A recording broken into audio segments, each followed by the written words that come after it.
he whips poor Dick around, still connected to the gun, to like yell at the negotiator police officer, and he trips. Yeah.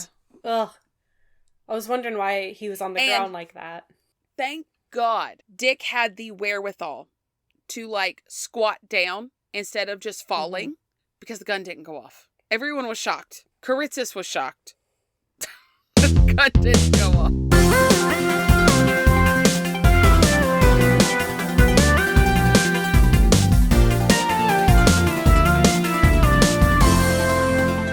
Welcome to Ill-Equipped History, where two best friends take you on a journey, at least this time. Ooh. It's, wow. It's a good one this week. I'm Emily, and this is Morgan, my perfect best friend. Thank you. Literally just the truth. Anyway, Morgan, how are you? I'm doing all right. Yeah, I was just showing Emily, I'm super excited about it. I commissioned a painting because I'm a connoisseur of great art. I found this woman on Reddit, and she is an artist that lives in Paris, and she does paint pet portraits, and she's incredible. And I asked her if she could paint my dog, and she said, yeah, and it's only been like a month and a half, and I just got it. And it's so good, you guys. It's so good, guys. I can't believe it. I cried. Like, when I saw it, she made my little dork look so fancy. Majestic.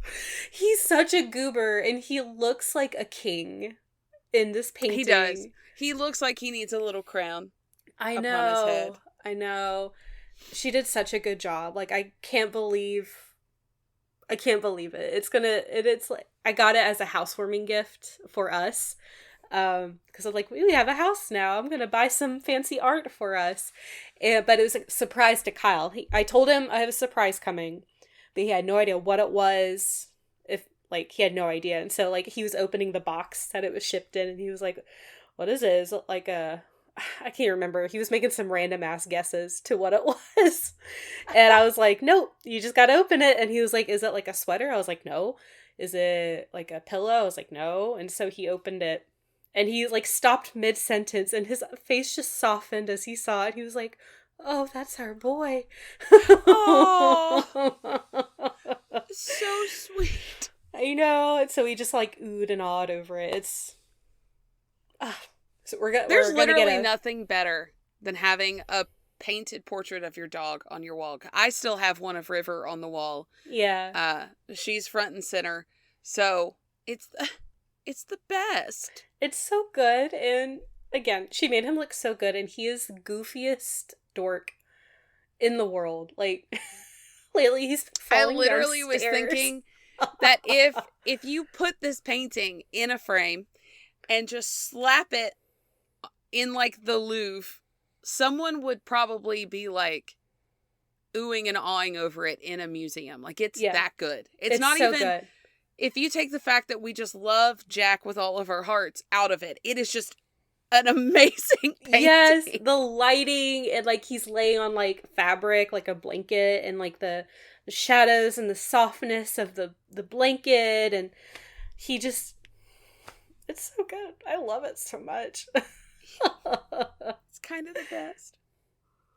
So I like literally talking about, I'm tearing up again because I love it so much. And I love my dog so much. He's gaining weight back. I don't know if you've seen him. We have been feeding him so much food. He is in kidney failure, audience. And because he's fucking ancient. Yes. That is the kindest way you can say that. I've had him since 2010. Yeah. I still lived in our hometown when we got him. Yeah, I remember going to your house and picking you up, and little pup Jack was like, yay! Yeah, yeah. So he's 16 and a half, and he has a heart murmur and is in kidney failure. But he's still doing good. but he got really scary skinny there for a minute. So Kyla and I have just been like feeding him like the prescription wet food as much as he'll eat. Like, yeah. And it's so expensive, but he's fine. Like, I picked him up the other day. I was like, oh, you're starting to feel heavy again, because he just felt like air for a while. Got some meat on your bones. I know. I've been calling him Scrongly because he just, like, he's got like a little old man hunch, and you could see all of his ribs and his hips, and his back legs were kind of like Skeletor kind of vibes there for a little bit. Yeah. We've also been giving him a muscle building supplement. Oh, good. And I think that's been helping too. So you can still see his hips, you can still see his ribs a little bit, but he is filling out slightly. Good. And he's starting to get more energy and like run around a little bit more, and he fucking loves his food, and his farts are awful. But oh god. He's a happy, healthy as he can be right now pup. Well, Parker is actually having the opposite and equal action. Parker is losing weight. Yay! I mean, I've had to tighten his collar like 3 times, guys. We called him Porker for a long time because he was so fat. It turns out he had a hella thyroid problem. Bless him. But he's on his medicine. He is jumping around, playing with his sister, annoying the hell out of us, just like he used to do when he was a pup. He'll nose at me and he follows me around, and he's very impatient now with going outside, and it's amazing to have him back. It's like literally old Parker's back. There's a sparkle in his eye again. His energy again. He's getting his fur back. Good. Like his fur is growing back in. He's wallering on the rugs again. It's like a whole different. I actually have to watch him when I let him out free ranging because he tries to run off again. I did the other day. He ran off, and all I did was go, Parker, you want a treat? And he came running, and I have not seen this dog run in years. He was like, absolutely, yes, I do. Oh, yeah, he doesn't really run, or he hasn't really run in a long time. No. He's kind of just waddling.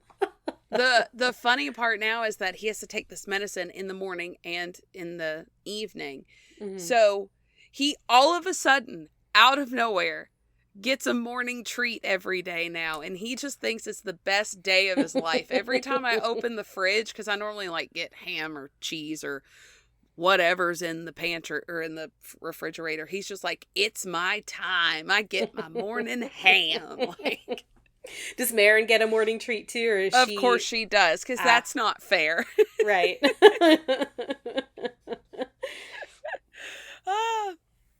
So it sounds like our dogs are doing great. Okay. We could babble on. Yes. I'm really excited to hear about today's topic, because I have no idea, and Emily has been saying how crazy it is, and I can't wait. It's just something. So, okay, we're going off to the skit. All right. February 8th, 1977. Fred Heckman is sitting in front of the microphone at WIBC in Indianapolis, Indiana. He is finishing up his local news segment when one of his coworkers popped in. I hope everyone is having a wonderful evening. We're going to go on a quick commercial break, and we'll be back with more of My Town Indy.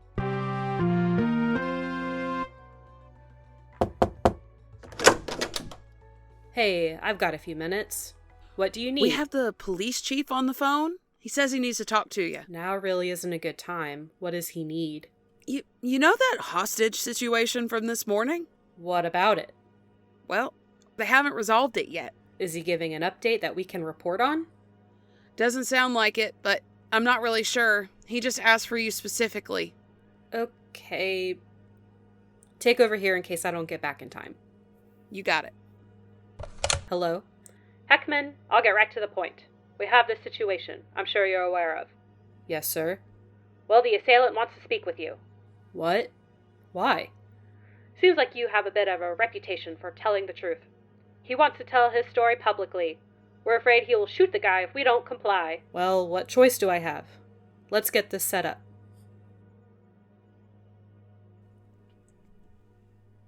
Okay, Morgan. We have a hostage situation. We do.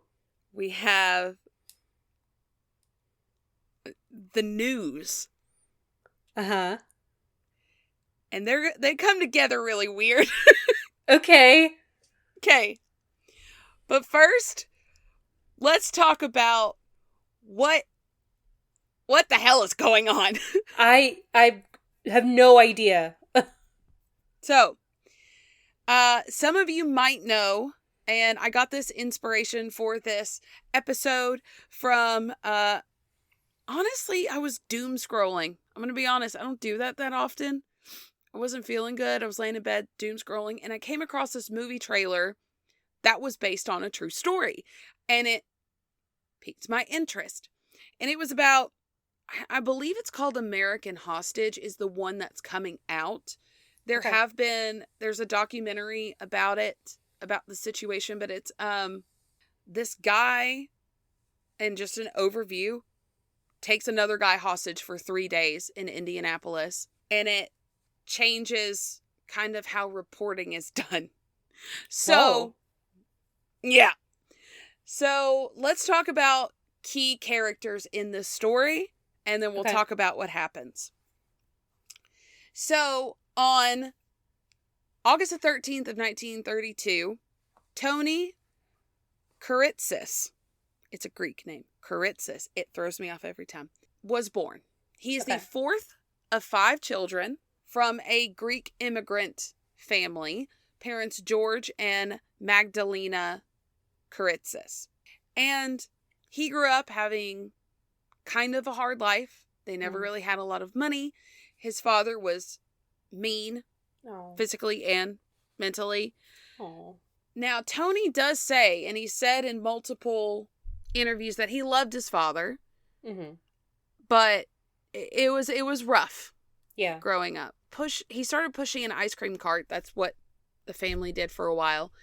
For 12 hours a day to sell ice cream starting at 9 years old. Oh, that's so sad. And he told a story in one of these interviews that he had to go pick up the used ice cream cups and rewash them to be used again to save money. And if he didn't get them all, his dad would kind of beat him. It was not great. Oh, that's horrific. Oh, that's so tragic. Not great. So, he grew up, and in 1950, he joined the Army, served as a small arms instructor at West Point Military Academy, and as he was released from service, he was a corporal. After the Army, he had multiple jobs. He did lathe operator. He was a car salesman for a little bit. He followed NASCAR. He liked growing fruits and vegetables. He liked to go to garage sales and go to the cafe and drink coffee with his friends and just a dude. Yeah, just a regular guy. Just a dude. And he did eventually join the family business, where he was appointed manager of the trailer park. They owned a trailer park. Okay. And by some accounts, he was a fine citizen. Okay. One source said he had no known prior crimes. I will get into how that is technically untrue. Okay. But I had a couple sources say that oh no, he was squeaky clean and he wasn't necessarily. But he actually had multiple friends in law enforcement. Okay. Had high respect for law enforcement. And, I guess the kind of the mentality of don't cross me and we're good kind of vibe. Now, I said by most accounts he was a good, upstanding citizen. But these other accounts, at one point in 1968, he was arrested and charged with assault with intent to murder. Whoa. That case was dismissed from, I don't know what it was over, but he actually shot at his own brothers. Whoa. Which is probably why the case got dismissed. I guess the brothers were whatever, let bygones Yeah. be bygones. And then at another point, I guess the family was pushing him out of the trailer park business. So he felt slighted by that. Mm-hmm. And he held his own sister hostage. Whoa. And the family just like paid him $55,000. And he left. And then they didn't press charges or anything. Wow. Just went on. So it seems like there's a history of him doing pretty terrible things and him not really facing any consequences for those really terrible things. And it seems that every time he had a temper, it seemed like it. And he would do very rash things. And I don't even want to say rash because they were thought out. Like, it wasn't impulsive. He would get mad about a situation and do something about it. Mm-hmm. Like, get even, get revenge, want to make other people pay for how he felt. Exactly. And the sheriff detective, during the incident that's going to occur, I thought this was a good way to sum him up. Kiritsis is a very hot-tempered individual who, when he gets mad, does just about anything he wants to. He never married. It's a pretty dangerous fella. Yeah. He never married. His brother said he didn't even own a pet because he didn't want to be attached to anything. Wow. Now, during an interview, he did say at one point, I believe it was the audio that we will get into. We probably won't listen to this part, but he mentioned a dog and a dog being taken away from him for some reason. And he was so upset about them taking his dog. And I guess he never got another one. I don't know. He was kind of rambling at that point, but it seemed like he didn't want to get attached to something because he just had a lot of feelings. And then if that got taken away, big feelings. Yeah. So he loved his mother, though. Adored his mother. And had promised his mother, upon her dying, while she was in the casket, she had passed away from cancer, that he would take care of the family. And then the night, it was like when he held his sister hostage and they were kicking him out of the trailer park or whatever. It is said that he made a cross on the wall the day that he broke that oath. Okay. So very big extremes here. Right. And apparently he only had one brother that he actually liked. And we'll see him in the future. Now,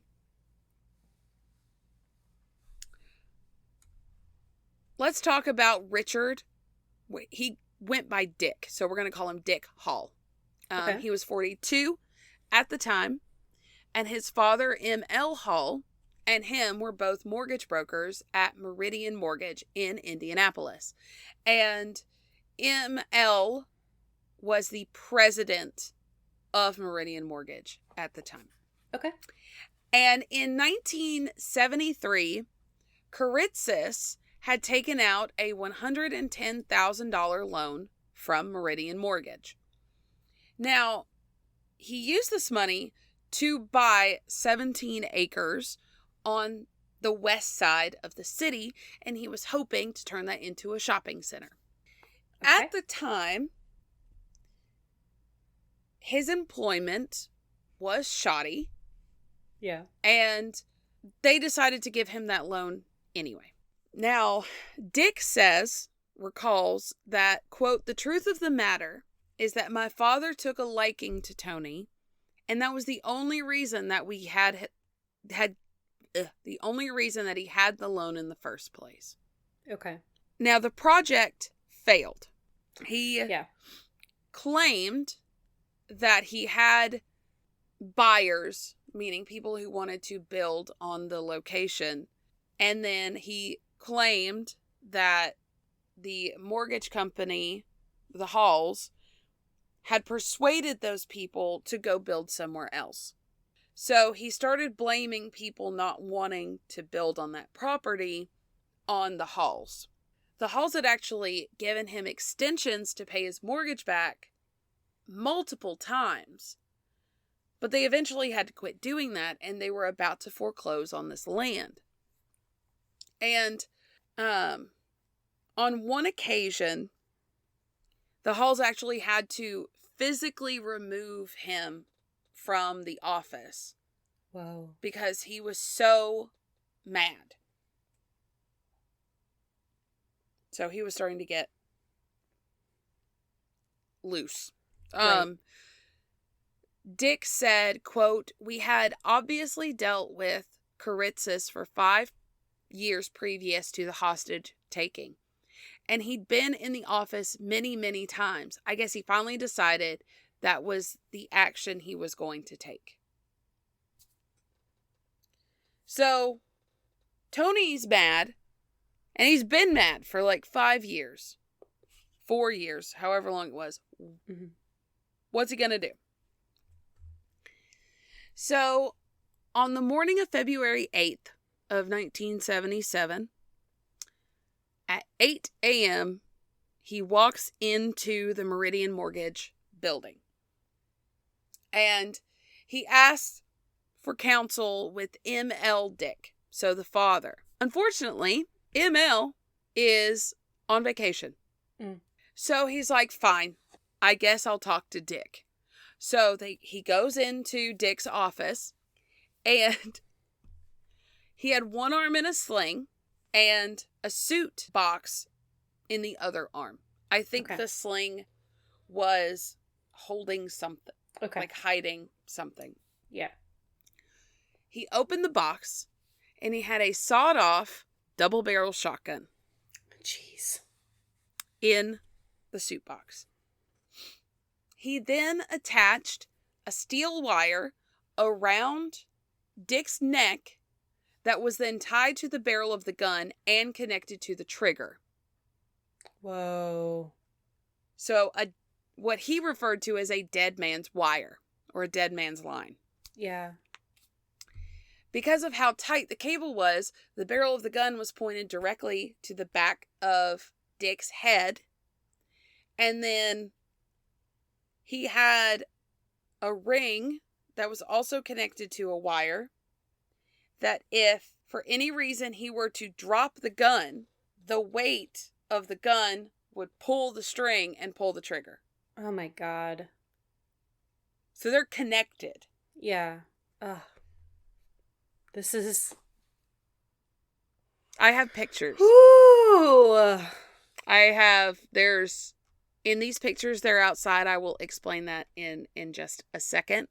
But while he's in this, his office, they're still in the office. Mm-hmm. Kiritsis picks up the phone and calls the police. He pretty much lays it all out there. And this is what we're going to listen to. So, Morgan, I want you to open that link. Okay. If you don't mind. I'm so anxious now. Ooh. Okay. I'm having an emergency. Just a minute, please. Hello? Yes. Yes, sir. You'll have to speak up. Is this the police? Yes, it is. Sir, this is a dire emergency. A real serious thing. I've just taken a prisoner. It's not a crank call. Is Lieutenant Joe Collins there? No, sir. He's on late shift. What problem you got? Where is he? He's working late shift, sir. He's off. Is Billy Cotton there? No. Well, then you give me the highest rank officer you got. Dick, stand up slowly. Move that chair over about 3 feet. Okay, we don't have any in here, sir. What's your problem? I can say goddammit. I've got a shot 12-gauge shotgun wrapped around a man's neck. I've got a dead man lying on the trigger. Where are you at, sir? I'll send you some help. Don't listen, please. I don't really disrespect police officers. I'm a man that these people are trying to bankrupt. They have fucked me around for 4 years. Where are you at, sir? I don't really care what the problem is. Address here. What is it? Now, the thing about it, officer, is I want this done my way. You understand that? What is your address now? Where are you I'm located? trying to find that out, sir, and I can't hear very well my left ear, and I'm holding the gun with my right. Hang on a minute, please. Okay. Hang on. Okay.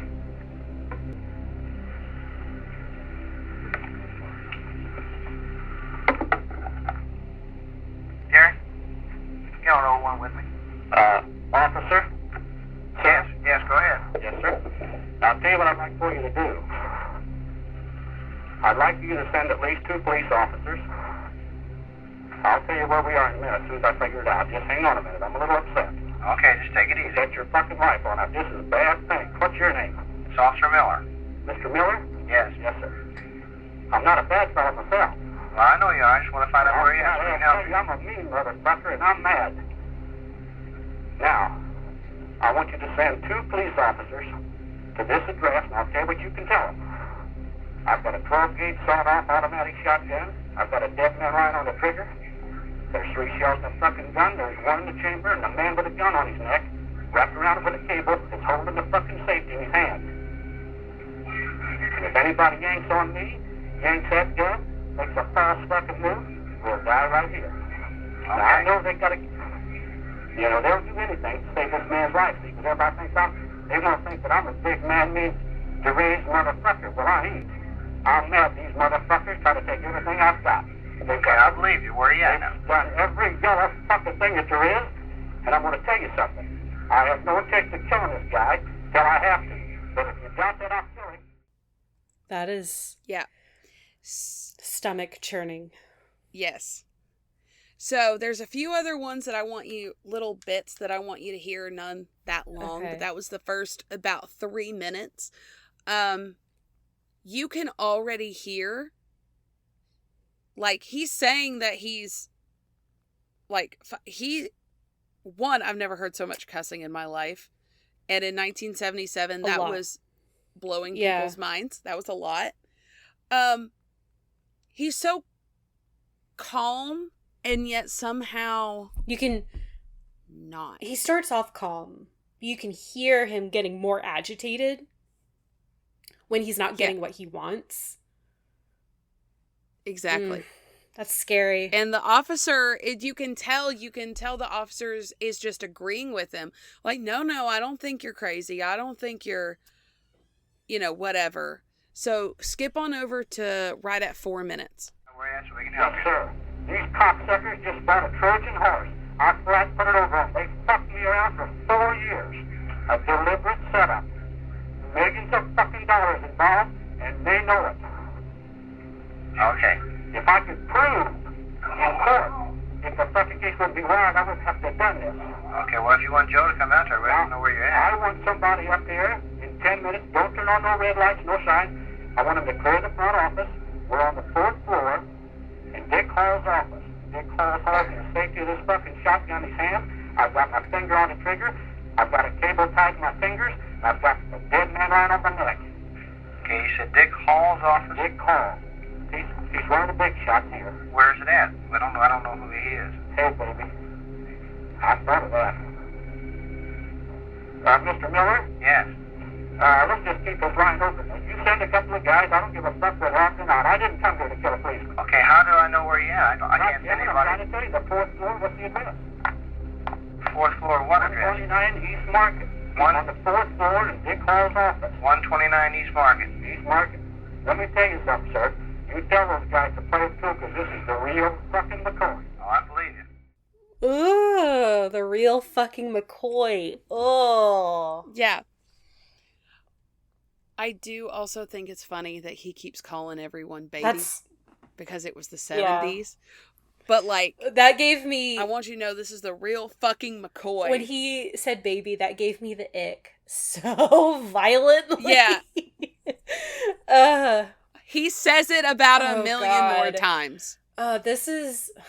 Yeah, he's getting more agitated. You can tell, like, the 911 operator is trying to, like, keep him calm, be like, just tell me where you're at. Like, we'll do what you want. You just gotta tell me, and, like, trying to keep him focused. And he, like, the more this goes on, you can just hear how crazed he is. Like, he's Yeah. He's somewhere else. Like, he's not, He said they bought themselves a Trojan horse in the beginning. Like, that's a wild it also line. seems like he just doesn't understand what a mortgage is. Like, this is a loan. Yeah. It's not free money.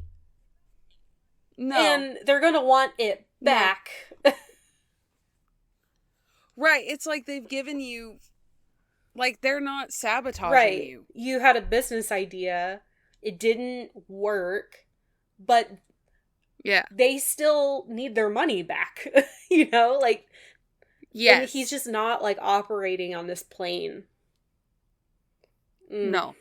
Oh, this is so scary. Okay. 9 minutes. 9 minutes. You ask me. You don't sound dumb to me. It sounds egotistical, but I can't help it. I'm just telling it the way it is. Okay. I told these guys up there, told this man and his father for 4 fucking years. I'd tell stories and I'd get all excited, see, because I was frustrated because I knew what's going to have to happen. And I'd cry up here, and I drank about 10 glasses of water every day I was up here. You see, and I perspired, fucking perspiration, and run off my fucking armpits, and I told him what I'd do. I'll never forget when they blew up that apartment up north, the Jewish fellow. I came up there, I had a appointment with his dad. His dick was sitting here, I think that day. His dad said, what happened up there? And I made up a big lie because it's where I felt. I said, I heard that guy set somebody up, fucked him out of a bunch of money, and they threatened to kill him. Huh. Yeah. I'll tell you, pal, this is bad shit. How old are you, Mr. Miller? Okay. I'm sorry? How old are you? I'm 37. Sound like a nice guy. Well, I'm trying to be. You sound like a nice guy, too. Thing I hate about the most is these cocksuckers made me do this. Nothing but sometimes they put you in a hole. Nothing but fucking greed. Right. Sometimes they put you in a hole and you don't know how to get out of it. No, they didn't put me in a fucking hole. They set me up. There's a fucking difference.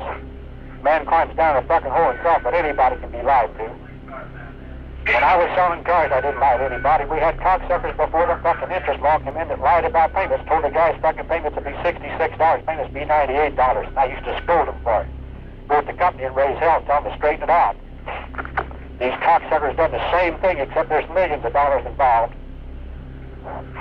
Yeah, I know what you mean. I gotta straighten up. Hang on, baby. Okay. Hang on, baby. This is...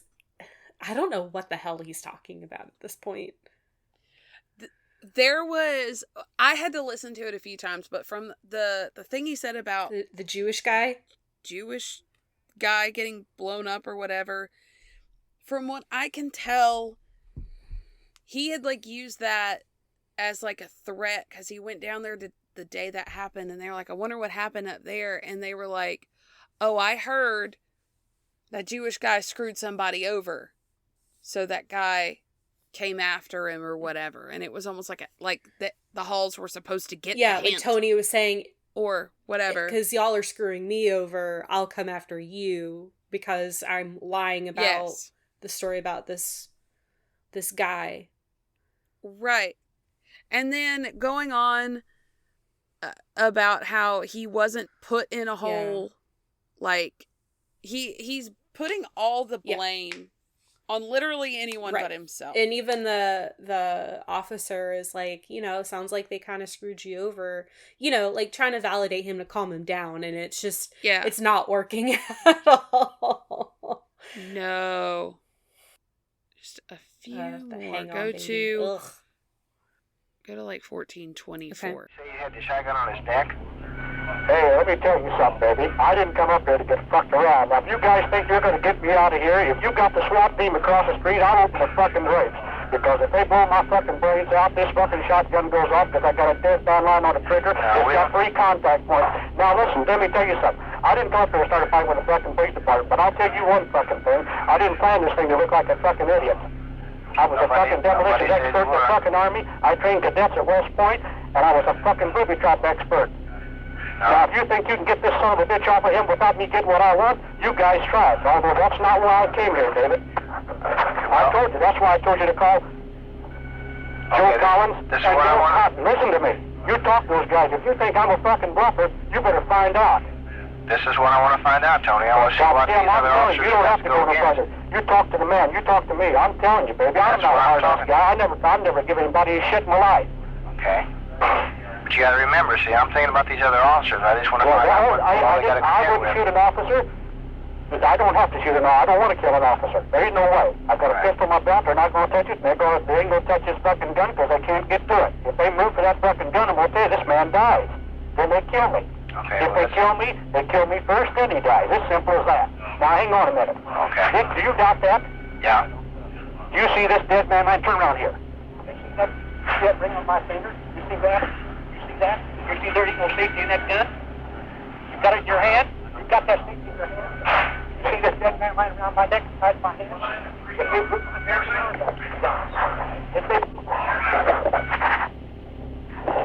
Scared, Johnny. I'm scared. The situation is just like he says, officer. Oh, sorry. I kept listening. Oh, no. No, I know. You'll get sucked in.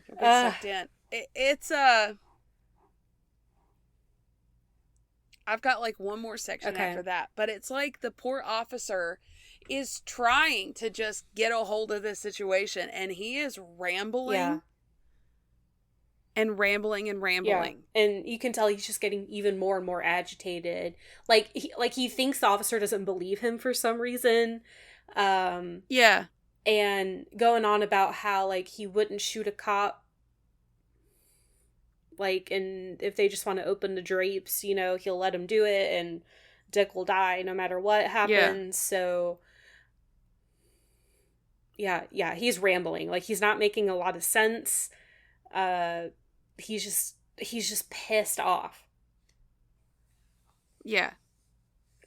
And poor Dick is just sitting there. I mean, he can't move. He's probably too afraid to talk, you know. Yeah. All right, last section. Dave, yeah, I've got the captain on the phone now. Who, baby? I just called one of the guys in the office. There aren't any police out there. They're either lying to me or they're fucking with me. No, I just talked to, you know Captain Mills, Don Mills? I probably know him, baby. I know a lot of you calls. Well, he's there now, and he wants to call you on the phone. How many lines you got? They don't have to. I'll walk out there. Okay, hang on a second. Okay. Listen to the end of it. So, guys, just so you know, you can listen to all 24 minutes of this audio in the link in the show notes. The entire conversation, I believe, goes on for 50 minutes. I don't know where the missing audio is. But, so at the end of this, he's basically like, okay, fine, we'll come downstairs. Okay. So with Dick still in this dead man wire, they walk down 4 flights of stairs. Oh, poor Dick. Oh my God, I would be shitting myself. Like, if he accidentally stumbles, if he trips, if he moves too fast. Yeah. Ugh. Literally anything. So, they go down these 4 flights of stairs, and they make their way out of the building. From what I can tell, Kiritsis was trying to get to his car, but he took a wrong turn. They were confronted by a handful of police officers when they stepped outside. What are the police officers going to do? I mean, honestly, what are they going to do? So, also, it's February in Indianapolis. It's cold as shit. They're just wearing t-shirts, like dress shirts. So he walks out and he immediately takes a wrong turn. So now they're just walking around downtown Indianapolis. And it's snowy. I can see that, yeah. Yes. With police officers kind of just following them around. And they're making their way downtown. They're not walking fast. Faces are passing. And he is homebound. Literally, when you said that, the entire song started going through my head. Oh my God, we're going to hell.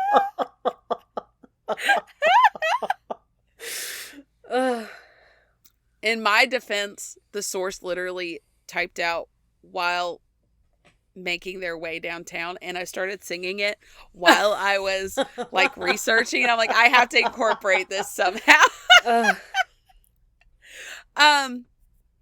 But it becomes very clear to the police officers that he is indeed lost at this point. So immediately, waves of reporters from television and radio stations show up. This is significant because we are very, very, very early in live broadcasting technology. Yeah. So before, yes, the reporters would show up and they would record and they would take it back and then they would air it on the 9 o'clock news that night. This started becoming live on air. And at this point, Kiritsis is just parading him across downtown and just making multiple turns, scaring the shit out of poor pedestrians, honestly. And, I mean, could you imagine? You see these pictures, like, you're coming out of the freaking coffee shop and you look to your left and there's a dude with a wire around his neck with a shotgun pointed at his neck. And the police are yelling. And this entire time, Kiritsis is pointing at police officers and screaming and yelling and like jerking the gun around. And just, one, causing a scene. But two... Sorry, No, go ahead, yes. And maybe I missed it because I didn't listen to the whole recording, but why does he want the police there? Because we'll get into his demands in just a bit. But from what I can tell, and they know who he is. He literally, and I didn't play it for you, but he was like, my name is... Kiritsis spells his name out, literally, so they know who he is. He is holding a hostage to get, like, money back. Again, we'll get into his demands, but, like, I think he wanted the police there to have the attention on him to get what he wants. Okay. And I guess that's also why, like, he left the building and is now, like, acting like a crazed person in the middle of downtown. Gallivanting around downtown. Yeah. Well, his goal at this point right now is to look for a car so he could go home with this hostage. This doesn't make any sense. Like, I know I'm not in his head, and what he's doing is making sense to him, but it's not making sense. Like, how is he going to drive a car? Oh, it will make sense in a second. So, I just think this is hilarious to me. During all the chaos of this going on downtown, there was one guy who was rubbernecking a little too hard and drove his car into a telephone. I would probably do the same thing, honestly. I'd be like, what the hell is that? What? Yeah. Oh, my God. And he, like, totaled that bitch. There was a picture of it. I was like, damn. So, these police officers and these negotiators at this point, like, there's one picture where he's kind of, I think I put in there, he's, like, holding his hands kind of wide, like, look, I'm unarmed. Yeah, I see. And if you look at that picture and then the one below it, there was actually a really close call because you can see the difference in, like, where they're standing. He whips poor Dick around, still connected to the gun, to, like, yell at the negotiator police officer, and he trips. Yeah. Ugh. I was wondering why he was on the ground like that. Thank God Dick had the wherewithal to, like, squat down instead of just falling because the gun didn't go off. Everyone was shocked. Kiritsis was shocked. The gun didn't go off. Now, they keep walking. I'm sure poor Dick is sweating bullets right now. I cannot imagine what's going through his mind, Cannot the imagine. fear, the adrenaline, the dread, like just knowing that he's got, like there's no very little chance of survival if that gun goes off. You know, like, ugh. There was a quote from way well after the fact that he was like, I'm a dead man. I'm putting it in God's hands. That's what he said. Because he was a religious man. He's like, what am I supposed to do? And I could see, like, that being like, there's literally nothing I can do. What happens, happens. Like, yeah. And he was very proactive, and he was smart, and he kept his head, and he did the right things. But he was like, I'm a dead man. This is it. So, again, all he wanted was a car. So, an officer made a little oopsie doodle and had left a police car, running with the door open. So, he actually asked a police officer for his handcuffs. The police officer handed them over because they're trying to save this man's life. They're just like, let's follow his demands. Comply. Yeah, comply. Because what else do you do? So, I believe he handcuffed Dick. I saw a picture with his Dick wrists handcuffed together in front of him. Yes. Somehow Dick had to drive, and I don't know if like he let Dick drive and then put the handcuffs on him when he got to where he's going. That would make more sense. But he somehow managed to get Dick in the front seat driver's side of the car. He was in the back seat of the car, and that's how he held it until like they got to where they were going. So the police are obviously in pursuit. And where does Kiritsis take them? Like I said, he was homebound. Okay. He literally just went back to his house in the Crestwood Village apartment complex on the west side of the city. Okay. The remainder of the standoff would take place there. No more gallivanting. And there's a reason he's going back home. He rigged it with explosives. Holy shit! Yeah. This man is a maniac. Oh I know. My god.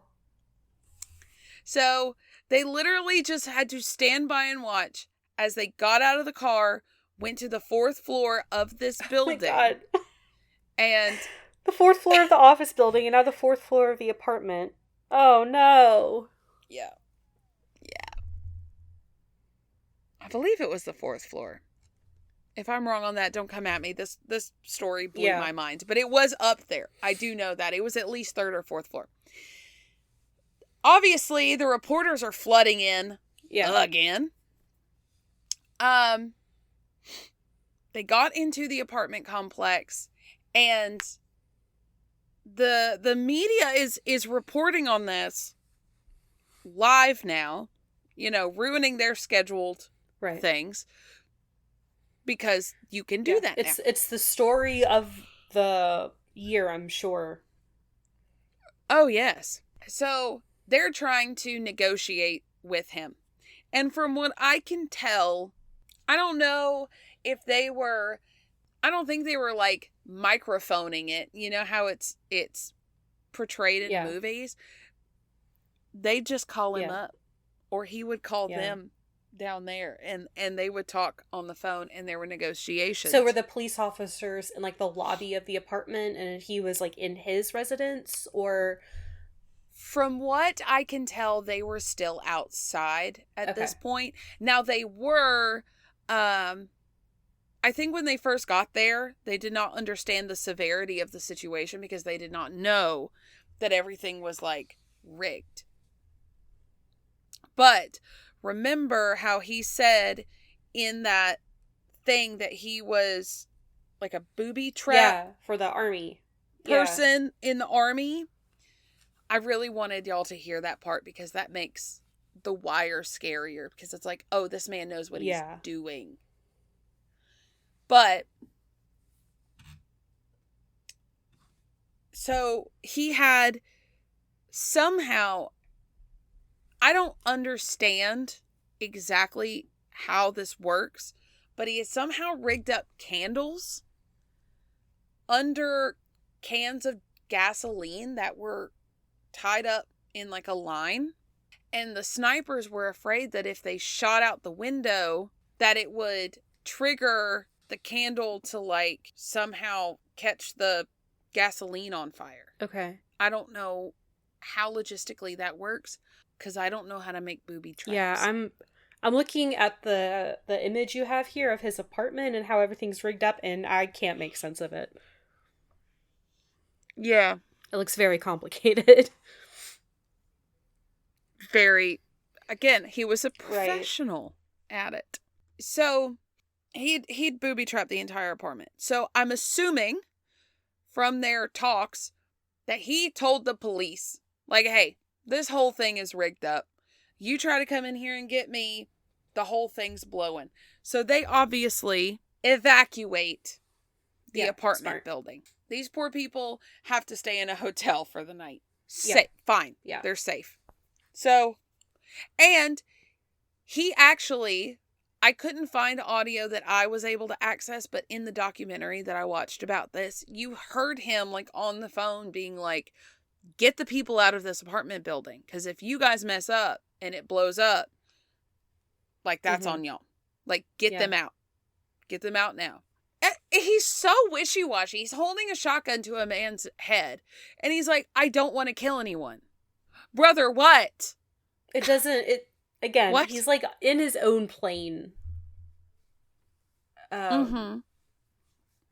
Which is horrible. Oh my God. Like, I still am like, poor Dick. Like, I cannot.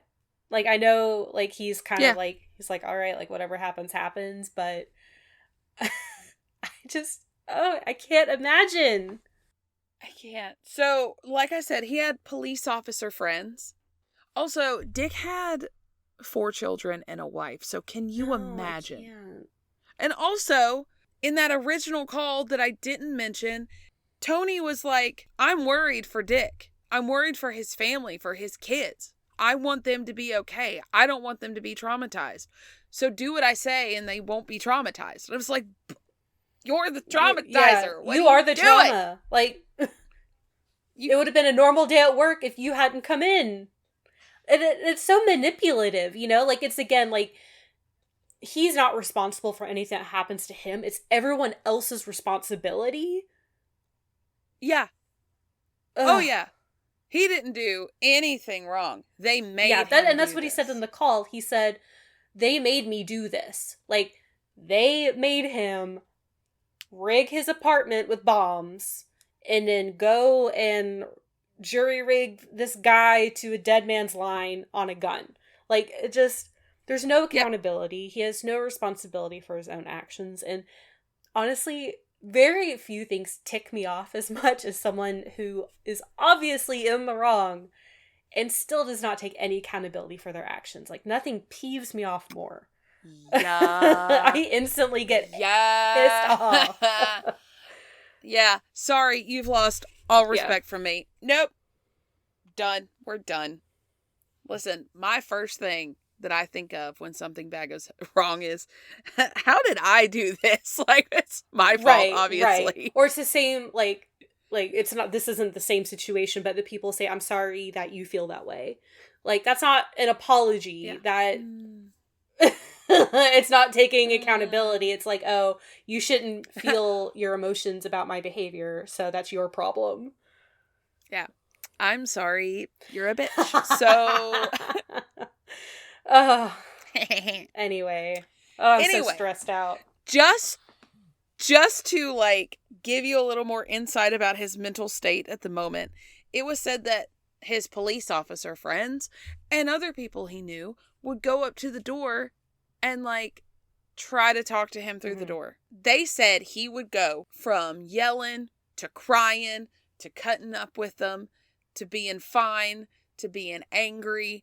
I mean, not stable at all, which is not good for Dick. I know what happens in the end, and I'm stressed for Dick right now. Like, I know he lives because, like, he's able to account later. Like, you've already said, like, he said later after this. So I know he lives, but I'm also still so stressed out. I'm so stressed. Yeah. So, during these early negotiations, Kiritsis finally outlines exactly what it is that he wants. And it kind of sums down to airtime, publicity. His largest demand was that he wanted a public apology on behalf of Meridian Mortgage to be broadcast live on air. And he also wanted to talk with WIBC radio news director Fred Heckman, which is who we saw in our skit. And he wanted Heckman to investigate and verify his claims that Meridian Mortgage had done him wrong. And he wanted Heckman to tell his side of the story. So Fred Heckman, he was known for, I believe, his investigative journalism. Okay. And he was also known for the My Town Indie radio essays. Okay. He was a very trusted voice in the community. And Tony knew that he was going to be portrayed very poorly.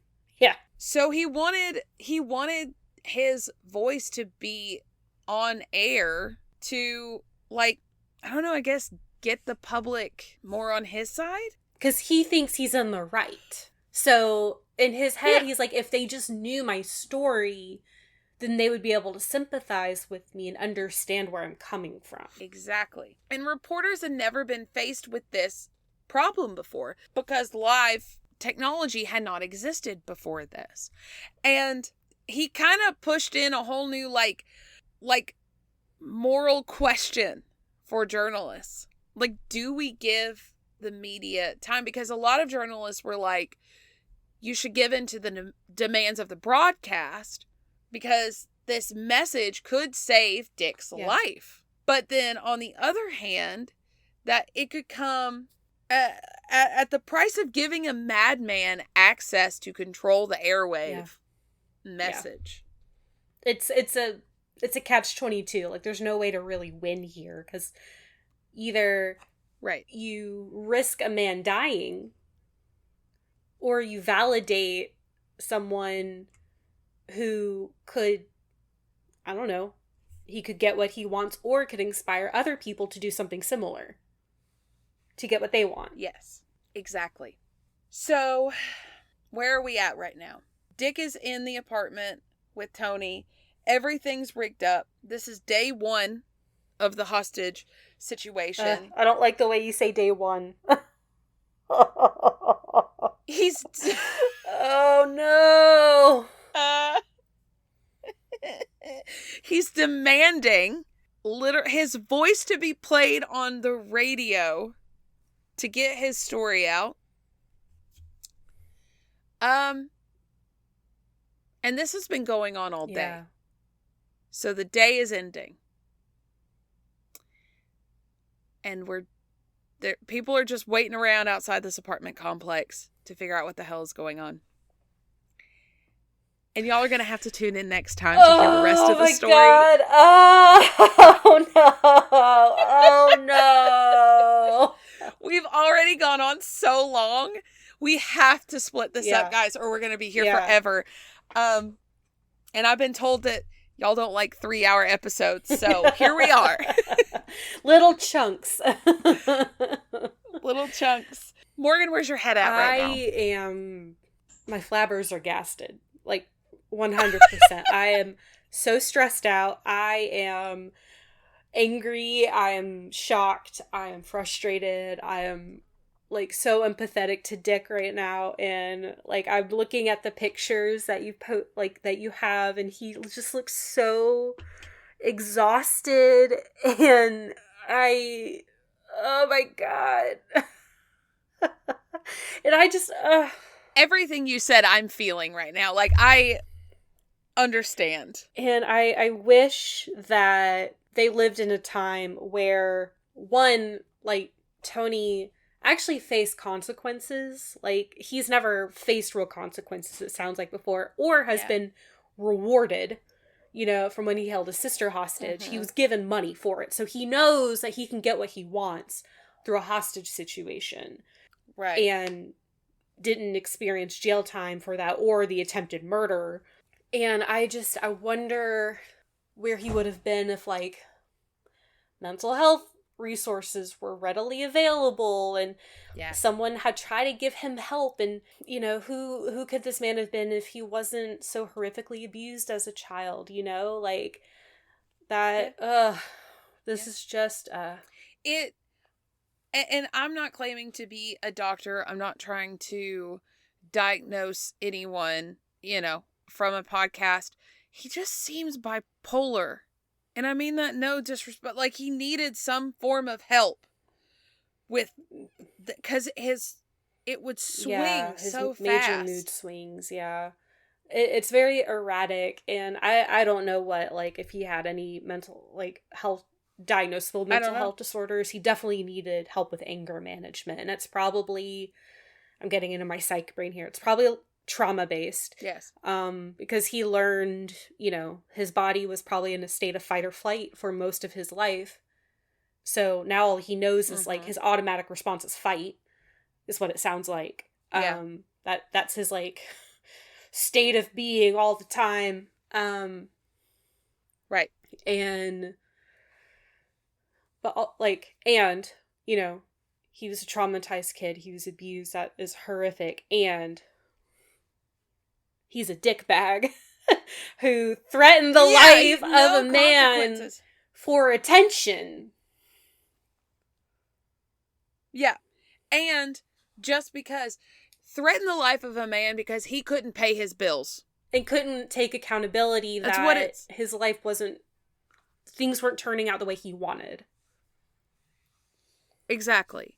Instead of hunkering down and just pushing through and finding buyers or someone, he did nothing. He just expected it to happen.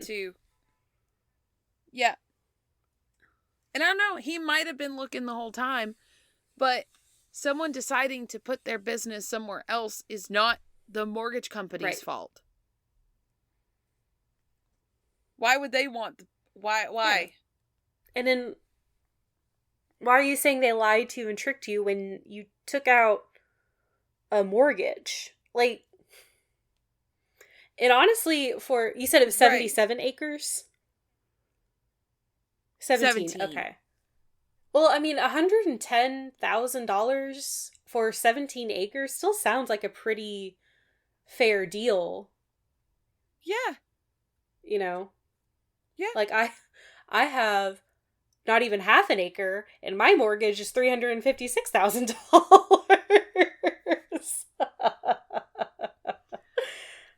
Mine's not even comparable because we bought in, like, 2016 when everything was normal priced.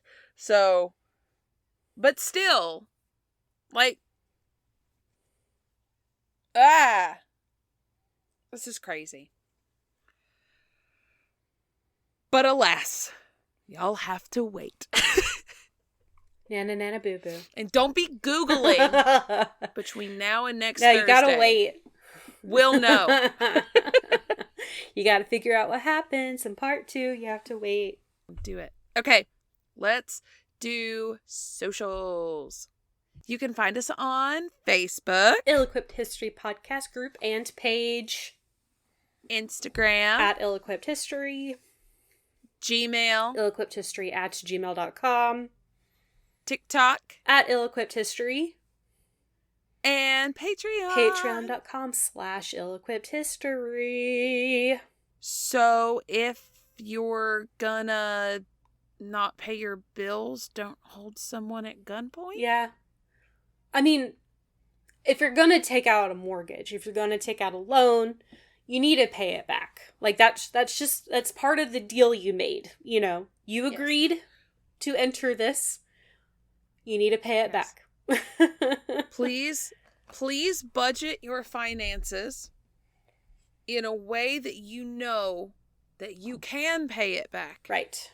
No need to be going broke or bankrupt. You know, it takes a while. I got very lucky where I'm at. Like, everyone I've talked to, even the people I took my home loan from, like, when I went to the bank, they're like, look at this girl. She's 33 and buying a house. That's crazy. You know, like, that's the world we're living in right now. Where, like, me as a 33-year-old, people were shocked I was buying a house.